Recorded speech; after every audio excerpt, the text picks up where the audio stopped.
আসসালামু আলাইকুম। আমি জেসমিন নেওয়াজ আমার কুকিং চ্যানেল থেকে আপনাদেরকে জানাই স্বাগতম।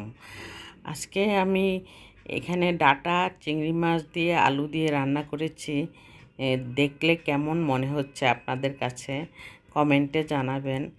আর খেতে তো অসাধারণ মজা হয়েছে, সেজন্যই আমি ভাবলাম যে ডাঁটা তরকারিটা আপনাদের সাথে শেয়ার করি।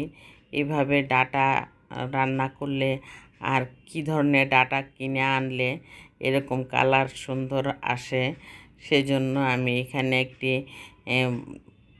কড়াই বসিয়ে দিয়েছি। কড়াইয়ের মধ্যে পেঁয়াজ যখন একটু লালচে আকার ধারণ করলো, তখন আমি হলুদ দিয়ে দিয়েছি। হলুদ দিয়ে তারপরে পানি দিয়েছি।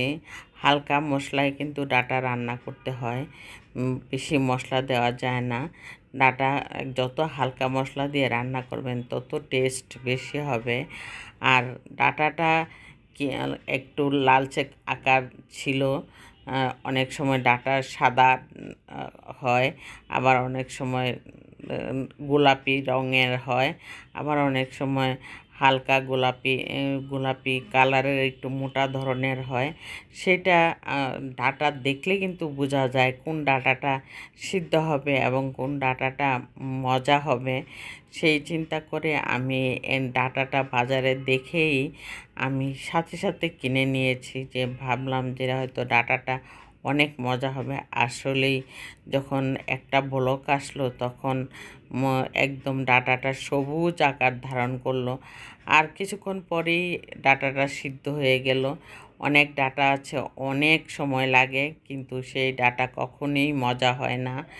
আর এই ডাঁটাটা বলক আসার কিছুক্ষণ পরেই ডাঁটাটা সিদ্ধ হয়ে গেছে।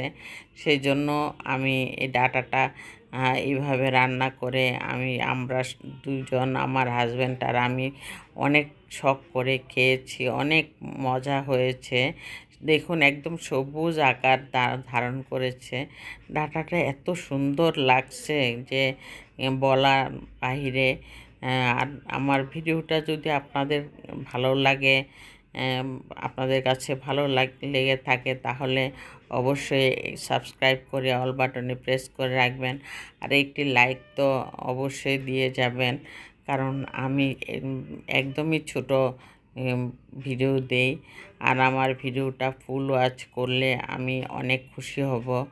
আপনাদের কাছে অনুরোধ রইল আমার ভিডিও ফুল ওয়াচ করে দেবেন।